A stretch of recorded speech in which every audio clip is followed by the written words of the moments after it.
Hello everyone. तो आज हम लोग देखेंगे 2 का ए नंबर क्वेश्चन। तो ये बोल रहा है using elementary row operation find inverse of the matrix. ठीक है, 5 मार्क्स का क्वेश्चन है ये। तो चलिए इसको हम लोग करते हैं। एलिमेंट्री रो ऑपरेशन लगा के हम लोग को इसका इन्वर्स फाइंड करना है। तो देखिए इन्वर्स क्या होता है, तो A is equal to I three into A. ठीक है, तो ये आई3 क्या है, आइडेंटिटी मैट्रिक्स। तो यहाँ पे ए का वैल्यू को एज इट इज़ लिख दीजिए जैसा है, इज इक्वल टू आई3, मतलब कि इसमें क्या होगा कि डायगोनल के वैल्यू जो रहेंगे वो सिर्फ 1 रहेंगे, बाकी सब 0। और आई3 मतलब 3 रो 3 कॉलम, तो यहाँ पे 0 0 0 0 0 बस डायगोनल वाले 1 है। ठीक है, और ये ए की जगह पे हम लोग सिर्फ ए लिखेंगे। ठीक है, इसको इसकी जगह पे ये वैल्यू पुट नहीं करेंगे, है ना। ये वाला चीज़ को ए मान लीजिए जो दिया हुआ है। तो यहाँ पर हम लोगों ने सॉल्व कर दिया, इन्वर्स निकाल रही है, इन्वर्स निकालने का फॉर्मूला है। ठीक है, यहाँ से शुरू होगा चीज़ें। तो हम लोगों ने बस ए का वैल्यू पुट कर दिया, आई3 का वैल्यू पुट कर दिया, ए का वैल्यू को ए रहने दिया अभी। ठीक है, अब देखिए हम लोग को रो ऑपरेशन लगाने हैं इसमें सारे में। तो चलिए रो ऑपरेशन लगाते हैं।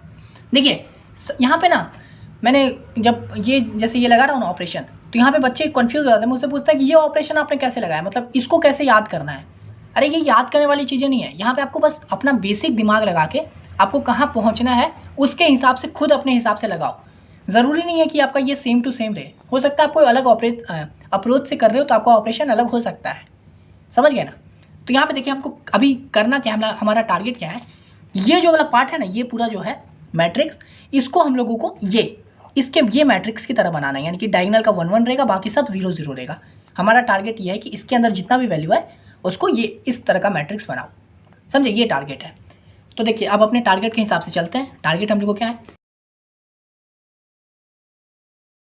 तो एक एक करके हम लोग को सबसे पहले इसका ये वाला जो पार्ट है, फर्स्ट वाला पार्ट, इसको 1 बनाना है। तो यहाँ देखिए ये तो 1 ऑलरेडी है, तो चलो भाई ये काम तो मेरा हो गया है। अब मैं क्या करूँगा, ये 0 है और ये 0 है, तो हमको ये दोनों को 0 0 बनाना है। ठीक है, आपको ये पता होगा कि ये जो पहला है इसको रो 1 बोलते हैं, यानी कि ये पूरा रो 1 है, ये रो 2 है, ये रो 3 है, ये कॉलम 1 होता है, कॉलम 2 होता है, कॉलम 3 होता है ना। तो यानी कि हम लोग को क्या है, रो 2 और रो 3 को में ऑपरेशन लगाना है, किसको, इसको, क्योंकि ये दोनों को हम लोग को 0 0 बनाना है। ठीक है, अब देखिए आप चाहो तो एक एक करके, यानी कि पहले आप रो 2 में, यानी कि पहले इसको 0 बनाओ, उसके बाद फिर नीचे जाके R3 में, मतलब रो 3 को 0 बनाओ, ये कर सकते हो। बट यहाँ पे मैं एक साथ डायरेक्ट 2 कर पा रहा हूँ तो मैं कर दूंगा। ठीक है, तो देखिए मैं R2 में ऑपरेशन लगा रहा हूँ। अब मेरे को इसको 0 बनाना है, इस 2 की जगह पे हमको 0 लाना है। तो हम इसको कैसे लाएंगे, तो यहाँ पे देखिए अगर मैं R1 को, ये जो R1 है 1 है, अगर मैं इसको 2 से गुना कर दूँ और फिर मैं R2 के साथ माइनस कर दूँ, तो 2 - 2 क्या हो जाएगा, 0 हो जाएगा, है ना। तो मैं वही ऑपरेशन लगाना चाह रहा हूँ। देखिए मैंने क्या ये सोचा, खुद से सोचा कि अगर मैं ये R1 को 2 से गुना कर दूँ और फिर इस 2 को इस 2 के साथ माइनस कर दूंगा तो यहाँ पे 0 आ जाएगा। तो देखिए बस वही लिखा हूँ। तो क्या है, R2 में मैं क्या कर रहा हूँ, तो R2 माइनस 2R1 कर रहा हूँ। तो R2 माइनस मतलब R2 और इस R1 को क्या किया हूँ, 2 से मल्टीप्लाई कर दिया हूँ, तो माइनस 2R1 कर दिया हूँ। समझे। अब आपको बाकी कुछ और नहीं देखना है कि ये यहाँ पे क्या आंसर आएगा, उससे मेरे को फ़र्क नहीं पड़ता है। मेरा टारगेट अभी इसको 0 बनाना है, तो मैं इसको देख रहा हूँ। तो मैंने इसको 0 बनाने के लिए ये वाला ऑपरेशन लगा दिया। अब देखिए सेम विथ मैं R3 में मैं इसको भी 0 बनाना चाहता हूँ, तो यहाँ पे भी मैं वही सेम चीज़ कर सकता हूँ ना, कि अगर मैं R1 को 2 से गुना कर दूँ। अब ये दूसरी बात है, ठीक है, ये R2 का ऑपरेशन जो लगा है ये अलग बात है, और अब जब R3 पे लगा रहे हो तो ये बिल्कुल डिफरेंट है उससे, ये R2 से बिल्कुल डिफरेंट है ना। तो यहाँ पे भी आप सेम चीज़ सोचो, अगर मैं R1 को 2 से गुना कर दूँ और अगर मैं इसके साथ माइनस कर दूँ तो ये भी 0 हो जाएगा, है ना। तो बस वही देखिए मैंने लगाया R3 में R3 माइनस 2R1 कर दिया हूँ। समझ गए। अब चलिए इसको करते हैं। तो देखिए R2 और R3 में चेंजेस होने वाले हैं, तो R1 का वैल्यू एज इट इज़ लिखा जाएगा। तो 1 2 2 ये सेम है, यहाँ पे भी 1 0 0 ये मैंने सेम लिख दिया। अब मैं R2 पे जो चेंजेस हो रहे हैं उसको लिखूंगा। तो यहाँ पे देखिए R2 ये तो है, आपको पता है R2 मतलब क्या है, 2 माइनस 2 इंटू 1, तो ये हो जाएगा 2, तो 2 माइनस 2 0, तो यहाँ पे 0 हो गया, है ना। अब सेम विथ यहाँ पे देखिए R2 क्या है, 1 है, 1 माइनस 2 इंटू 2, है ना। R1 की जगह पे 2 है, तो 1 माइनस 2 इंटू 2 4, यानी कि 1 माइनस 4 क्या हो गया, तो माइनस 3 हो गया, वो लिख दिए। सेम विथ यहाँ पे देखिए 2 माइनस 2 इंटू 2, तो 2 माइनस 4 क्या हो गया, माइनस 2 हो गया, तो वो लिख दिया। इज इक्वल टू यहाँ पे भी सेम, ये नहीं कि आप इसको एज इट इज़ लिख रहे हो, इसको नहीं लिखना है, इसको भी जो ऑपरेशन लगाया है वो R2 पे चेंज हो रहा है तो होंगे। तो यहाँ पे भी देखिए R2 क्या है, 2 मतलब 0 माइनस 2 इंटू R1 है, तो 0 माइनस 2 क्या हो गया, माइनस 2 हो गया। यहाँ पे 1 माइनस ये तो 0 है, तो ये तो 1 का 1 ही रह जाएगा, उसका 0, तो ये तो 0 का 0 ही हो जाएगा, है ना। फिर देखिए सेम R3 पे हम लोग का चेंजेस हो रहे हैं, तो R3 पे भी वही है कि R3 माइनस 2R1, यानी कि 2 माइनस 2 इंटू 1 2, तो 2 माइनस 2 0। फिर यहाँ पे क्या है 2 माइनस 2 इंटू 2, तो ये हो गया 4, तो 2 - 4 क्या हो गया, -2 हो गया। फिर यहाँ पे 1 × -4, तो 1 × 2 × 2 यानी कि 4 हो गया, तो 1 - 4 -3 हो गया, इज इक्वल टू यहाँ पे भी सेम 0 - 2 है ना, यानी कि मल्टीप्लाई हो रहा है, तो 0 - 2 क्या हो गया, -2 हो गया। ये 0 का 0 तो 0 हो गया, और 1 - 0 × 2 तो 0 ही होता है, तो 1 हो गया, है ना। तो इस तरह से हम लोगों ने इसको सॉल्व कर दिया। उसके बाद देखिए हम लोगों ने ये 1 0 0 ये 1 0 0 वाला पार्ट को तो हम लोगों ने बना दिया। अब हम लोग को क्या करना है, इस वाले पार्ट को 1 बनाना है। तो आप चाहो तो पहले इसको 0 0 भी कर सकते हो, मान लो पहले आप इन दोनों को 0 0 कर दिए, बट वो मत कीजिएगा, वो आगे जाके थोड़ा और दिक्कत कर देगा। तो सबसे पहले आप कोशिश कीजिए कि 1 बना दो। तो हम लोग का सेकंड टारगेट क्या है कि ये जो है, जैसे यहाँ पे 1 है तो यहाँ पे भी मैं 1 लाने की कोशिश करूँगा, है ना। तो चलिए करते हैं इसको। अब 1 लाने के लिए क्या होगा, तो सोचो क्या करोगे आप। तो देखिए मैं सोचा हूँ ना कि अगर मैं R2 को माइनस कर दूँ 2 × R3 से, है ना। अब यहाँ पे देखिए कैसे मैं कर रहा हूँ, तो मैंने क्या किया, R2 -3 जो है मेरा, और अगर मैं इसको ये R2 को अगर मैं मतलब R3 को अगर मैं 2 से मल्टीप्लाई कर देता हूँ, तो 2 - 2 क्या हो गया, तो देखिए -3, और ये माइनस माइनस प्लस हो गया, तो +4, तो ये क्या हो गया, प्लस माइनस माइनस यानी कि 1 हो गया। तो मेरे को इसको 1 बनाना था, तो मैंने सोचा ये चीज़ कि अगर मैं ये जो R3 है ना, अगर इसको मैं 2 से गुना कर दूँ तो क्या हो जाएगा, ये -4 हो जाएगा, है ना। और फिर ये -4 और यहाँ पे माइनस कर दूंगा, तो ये दोनों ये प्लस हो जाएंगे, और -3 और +4 कितने हो गए, तो 1 हो गए। तो ये चीज़ मैंने सोचा, आप भी सोचिए, समझे, आपको सोचना होगा ये चीज़। तो मैंने वही ऑपरेशन लगाया, R2 - 2 R3। तो देखिए अब R2 में चेंजेस होने वाले, तो R1 और R3 का वैल्यू एज इट इज़ लिखा जाएगा। तो यहाँ पे देखिए 1 2 2 ये 1 0 0 हो गया, और R3 में जो है 0 - 2 -3 वो, और -2 0 1 वो एज इट इज़ लिखा गया। और R2 में जो चेंजेस हो रहे हैं उसको कर दो। तो यहाँ पे देखिए R2 - 2 R3। अच्छा देखिए मैंने क्या किया ना, यहाँ पे मान लीजिए आप बोलोगे कि यहाँ पे R2 यहाँ पे भी तो 2 है, अगर आप इसको इसके साथ मल्टीप्लाई कर देते हो तो भी तो आप इसको 1 ला सकते हो ना R1 के साथ। तो वो अगर मैं करूँगा तो यहाँ पे देखिए ये चीज़ इसके ऊपर भी इम्पैक्ट पड़ेगा, क्योंकि R2 पे ये सिर्फ -3 पे तो काम हो नहीं रहा है, इस पर भी इम्पैक्ट होगा ना। तो अगर मैं इस पर करता तो 0 माइनस यहाँ पे किसी के साथ भी मल्टीप्लाई करता, मान लीजिए -2, तो क्या हो जाता, -2 हो जाता, यानी कि ये वैल्यू चेंज होकर यहाँ पे -2 आ जाता 0 की जगह पे, जो कि भाई हमको 0 बनाना था, उसको यहाँ पे वैल्यू बदल गया। इसलिए मैं क्या किया हूँ कि R3 के साथ किया हूँ, ताकि अगर मैं इसके इन दोनों के ऊपर ऑपरेशन हो तो भाई वो 0 0 है तो वो 0 ही रहेगा, समझे। तो ये मैंने सोचा, यहाँ पे देख रहे मैंने बदला है इस चीज़ को। तो ये चीज़ आपके ऊपर है, समझे, कि आपको ये भी देखना है कि आपने जो वैल्यू सॉल्व कर दिया वो बदले ना ज़्यादा, ठीक है। तो इसलिए मैंने R3 के साथ किया, तो R1 R2 का वैल्यू सेम। फिर R2 में क्या हो गया, तो यहाँ पे देखिए R2 - 2 R3, तो भाई ये 0 0 है तो 0 का 0 ही रहेगा। यहाँ पे ये -3 और इसको तो अभी सॉल्व किया तो क्या हो गया, 1 हो गया, है ना। उसके बाद यहाँ पे ये -2 है, तो R2 की जगह पे -2, फिर क्या है माइनस और 2 × R3, R3 क्या है -3 है, तो क्या हो गया -2, ये माइनस माइनस प्लस हो गया, +6 प्लस माइनस माइनस, तो हो गया 4, है ना। तो यहाँ पे देखिए हम लोग का आ गया 4, समझ गए।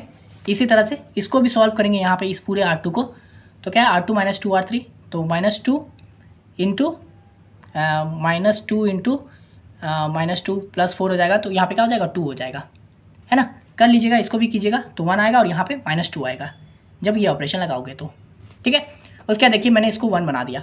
अब मेरा काम क्या है कि ये दोनों पार्ट को 0 0 बनाना, सिंपल समझिए ना, डायगोनल में सिर्फ 1 रहेगा, बाकी सबको मेरे को 0 बनाना है इधर का। तो मैंने इसको 1 बना दिया, अब इसको और इसको 0 बनाना है मेरे को। तो चलिए मैं इसको भी एक साथ 0 बना सकता हूँ। पहले तो R1 पे ऑपरेशन लगेगा, तो यहाँ पे देखिए R1 पे मैं क्या करूँगा, अगर R1 और ये मैं R2 को अगर 2 से मल्टीप्लाई करके इसके साथ माइनस कर दूँ तो भाई ये 0 हो जाएगा। मैंने वही किया, देखिए R1 - 2 R2, ठीक है। और मैं R3 पे भी एक ही साथ ऑपरेशन लगा दे रहा हूँ। तो यहाँ पे मैं देखिए मैं क्या कर रहा हूँ, अगर R3 है, R3 क्या है -2 है, मेरे को इसको 0 बनाना है। तो अगर मैं ये जो R2 है इसको अगर मैं 2 से मल्टीप्लाई कर देता हूँ, है ना, +2 के साथ, तो क्या हो जाएगा, ये -2 है और ये 1 है, तो 1 × 2 क्या हो जाएगा, 2 हो जाएगा। तो -2 + 2 कट के क्या हो जाएगा 0। तो ये चीज़ मैंने यहाँ पे लगा दिया, R3 + 2 R2, समझे। ये मैंने खुद से सोचा, आप भी सोचिए, हो जाएगा। तो आप देखिए R1 और R3 पे ऑपरेशन लगने वाला है, तो R2 का वैल्यू एज इट इज़ लिख दिया मैंने, 0 1 4 जो है 2 1 -2। उसके बाद R1 पे जो ऑपरेशन लगाया R1 - 2 R2, तो R1 ये 1, ये तो 0 है तो 1 का 1 ही रहेगा, यहाँ पे ये आपका 0 हो जाएगा। उसके बाद ये 2 - 8 है ना, मतलब R2 पे है तो 2 - 8 क्या हो जाएगा, -6 हो जाएगा, वो लिख दिया। उसके बाद यहाँ पे भी सेम करेंगे तो आपका ये वैल्यू आ जाएगा। और फिर R3 पे करोगे तो देखिए R3 पे सेम क्या है, R3 + 2R2, तो ये तो 0 का 0 ही रहेगा। यहाँ पे देखिए -2 + 2, तो ये हो गया 0। उसके देखिए -3 और 2R2 है ना, तो -3 + 8 है ना, तो -3 + 8 क्या हो गया, +5 हो गया, समझे। इसी तरह से इसको भी सॉल्व करेंगे तो आपका 2 -3 आएगा, तो ये हो गया। अब देखिए, अच्छा ये चीज़ यहाँ पे आप देख रहे हो तो भी आपको फील हो रहा होगा लेंदी है क्वेश्चन, है ना। तो जब आप इसको एग्ज़ाम में करने जाओगे तो एकदम अच्छे से करना है, और इसके लिए क्या होगा, प्रैक्टिस अगर आप करोगे तो आप तेज़ी से सोच पाओगे, तेज़ी से कैलकुलेट कर पाओगे, समझ गए ना। तो इसलिए आपको एकदम अच्छे से प्रैक्टिस करना है। यहाँ पे देखिए ये चीज़ मैं जब खुद बना रहा था मुझे खुद लेंदी लगा, क्योंकि अभी इसके बाद भी है। अभी देखिए ये 0 0 हो चुका है, मतलब ये पार्ट हमारा सॉल्व हो गया है। अब मेरा नेक्स्ट काम क्या है कि इसको 1 बनाना है ना, क्योंकि मैंने बताया था डायगोनल वाला 1 रहता है, बाकी सब 0। तो मेरा टारगेट है कि मैं इस 5 को 1 बनाऊँ, है ना। तो 5 को 1 बनाना है, ये नहीं कि पहले 0 0 में बना देता हूँ, वो बना दोगे ना तो फिर कैलकुलेशन में मिस्टेक होगा और फिर 0 का वैल्यू बदलेगा, तो वो नहीं करना, पहले 1 कर लीजिए। देखिए 1 जब हम लोग कर लेते हैं ना तो चीज़ें आसान हो जाती है। देख जब मैंने इसको 1 कर दिया था तो मैं R1 और R3 पे सिंपली ऑपरेशन लगा दे रहा था R2 के साथ मल्टीप्लाई वगैरह करके, है ना। तो इसलिए पहले इसको 1 बनाओ। तो इस 5 को 1 बनाने के लिए आप खुद सोचो कि 5 को 1 बना सकते हो किसी भी चीज़ करके, है ना। अगर आप बोलोगे कि मैं क्या करूँगा कि R3 है ना, तो R3 माइनस अगर R2 कर दूंगा तो 5 - 1 5 - 4 क्या हो जाएगा, 1 हो जाएगा। वेरी गुड, आपने सही सोचा, लेकिन आपने गलती क्या कर दिया। तो यहाँ देखिए R3 पे भाई सिर्फ 5 पे तो चेंज होगा नहीं, तो यहाँ पे 0 माइनस ये 0 हो जाता तो चलो इस पर कोई फ़र्क नहीं पड़ता, लेकिन यहाँ पे 0 - 1 हो जाता तो यहाँ पे वैल्यू क्या आ जाता, -1। तो भाई ये 0 से मेरा -1 हो गया, क्योंकि मेरे को तो चाहिए 0 लेकिन यहाँ पे -1 हो गया, तो ये गलती नहीं करना है। तो इसके लिए मैं और क्या सोच सकता हूँ कि मैं क्या करूँगा ना, सिंपली जो R3 है ना इसको क्या करूँगा 1/3 से 1/5 से मल्टीप्लाई कर दूँगा। तो अगर मैं इसको 1/5 से मल्टीप्लाई किया तो 1/5 और ये R3 यानी कि 5 का 5, तो ये कट के क्या हो जाएगा, 1 हो जाएगा। तो इस तरह से मैं यहाँ पे 1 ला दूंगा, और या इसको 1/5 से करूँगा तो इस पर कोई फ़र्क भी नहीं पड़ेगा, इस पर भी नहीं पड़ेगा। तो इस तरह से मेरा ये 1 भी हो गया और ये दोनों इफेक्ट भी नहीं हुआ इस पर भी, समझे। तो मैंने वही किया है, देखिए पहले तो वो जो सेम था एज इट इज़ यहाँ पे लिख दिया हूँ ताकि चीज़ें आसान रहे, और यहाँ पे मैंने बस वही ऑपरेशन लगाया R3 में 1/5 R3, ठीक है, मतलब 1/5 को R3 से मल्टीप्लाई कर दिया हूँ, इसको कर दिया हूँ। तो R1 और R2 का वैल्यू सेम टू सेम रहेगा सब कुछ, और बस R3 का वैल्यू में चेंज हो जाएगा, तो ये तो 0 0 ही रहेगा, और ये 5 × 1/5 हो जाएगा 1, और यहाँ पे ये सब के साथ 1/5 मल्टीप्लाई हो जाएगा तो क्या हो जाएगा 2/5 हो गया, ये 2/5 हो गया, और ये -3/5 हो गया = 8। जब मैं ये पार्ट किया ना कि लाइक 1/5, मैंने और भी बहुत सारा पॉसिबिलिटी सोचा लेकिन यही निकला मेरा। तो मैं खुद यहाँ से जब मैं सॉल्यूशन कर रहा था ना तो मेरे मन में खुद डाउट था कि भाई ये सही होगा कि नहीं, ठीक है। तो ये चीज़ आपको भी मन में डाउट लाएगा कि अरे यार मैं जो ये कर रहा हूँ ये सब आ गया है, ये तो दिक्कत करने वाला है ना। आगे खुद ही सोचिए ना, बाई में आ चुका है, कैलकुलेशन और लंबा बनने वाला है कि नहीं। तो चलिए इसको हम लोग आगे और कैसे सॉल्व करेंगे। तो देखिए अब मेरा ये 1 पार्ट बन गया है, मेरा नेक्स्ट क्या है टारगेट, इसको और इसको 0 बनाना है ना। देखिए पूरा हम लोगों ने लगभग सब काम कर दिया, बस अगर इसको 0 बना देंगे तो ये हम लोग का वो डायगोनल में 1 1 वाला पार्ट, बाकी सब जगह 0 वाला पार्ट हो जाएगा। तो चलिए इसको करेंगे। अब इसके लिए भाई फिर से हमको सोचना है कि मैं कैसे इसको ये वाला R1 को कैसे 0 बनाऊँ, सोचो खुद से सोचो। तो देखो R1 क्या है, -6 है, तो अगर मैं R1 मतलब R1 क्या है मेरा -6 है, अगर मैं R3 को 6 से गुना कर दूँ और फिर इसको जोड़ दूँ इसके साथ तो क्या हो जाएगा, -6 + 6 = 0। ले भाई हो गया, वेरी गुड, मेरे को यही करना था, मैंने कर दिया। और इन सब पे बाकी पे इम्पैक्ट भी नहीं कर पड़ेगा इसकी वजह से, है ना, क्योंकि ये सब ऑलरेडी 0 0 है, ठीक है। अब तो ये हो गया भाई। अब यहाँ पे R2 को भी 0 बनाना है, तो इसको कैसे 0 बनाओगे भाई, सिंपल है भाई। देख फिर से R3 को क्या करो 4 से गुना कर दो, और अगर इसके साथ माइनस कर दूंगा तो हो गया 4 - 4 0, तो बस वही चीज़ की है, सिंपल। तो देखिए R1 और R2 पे चेंजेस होने वाले, तो R3 का वैल्यू सेम टू सेम लिखा गया, कोई चेंजेस नहीं हुए, है ना। अब R1 पे चेंज किए तो R1 + 6 R3, तो 1 + 6 × 0 तो वो तो भाई 1 का 1 ही रहेगा, ये 0 और 0 है तो 0 का 0 ही रहेगा। अब यहाँ पे -6 और ये +6 हो जाएगा तो ये हो जाएगा 0, चलिए 0 हो गया। उसके बाद क्या है R1 यहाँ पे -3 + 6 × 2/5, ये खुद से करना है भाई, देखो लंबा है, -3 है ना, फिर प्लस है और फिर 6 है और R3 यानी कि 2/5 ये है, तो क्या हो जाएगा -3 + 12/5, है ना। इसको सॉल्व करोगे तो क्या हो जाएगा 5 - 15 + 12 क्या हो जाएगा +-3/5, ठीक है। तो यहाँ पे मैंने वही लिखा है -3/5। इसी तरह से भाई बाकी को भी सॉल्व कीजिए और आएगा -2/5 और 2/5, है ना, R1 को जब सॉल्व करोगे। उसके देखिए R2 पे भी सेम ऑपरेशन, तो R2 पे क्या है -4/3, मतलब R2 - 4R3, तो यहाँ पे R2 0 और 0 ये तो होगा 1 इंटू 0 ये तो ये 1 ही होगा, और यहाँ पे 4 माइनस 4 0 हो जाएगा। ठीक है, सेम यहाँ पे भी हो जाएगा, क्या है R2 तो है 2 माइनस 4 है 4, और R3 का वैल्यू है 2/5। इसको सॉल्व करेंगे तो क्या होगा, तो 2 8/5 क्या हो गया 5 10 8 2/5 है ना, तो यहाँ पे 2/5 लिखा हूँ। इसी तरह से यहाँ पे भी -3/5 और 2/5 आएगा। सॉल्व कीजिएगा, देख रहे ये सब खुद से करना पड़ेगा, ये सब लगेगा समय, मैं खुद से कर रहा हूँ, स्पीड में कर रहा हूँ, तो आपको लग रहा होगा कि जल्दी जल्दी हो जा रहा है। खुद से करोगे तो आपको पता चलेगा कि हाँ डिफ़िकल्ट है ये चीज़ें। तो आप ये कर दिए। अब देखिए ये मेरा भाई मैंने जो टारगेट लिया था स्टार्टिंग में कि ये जितना भी है इसको मैं इस पार्ट में करूँगा, ये हो गया इस पार्ट में फाइनली।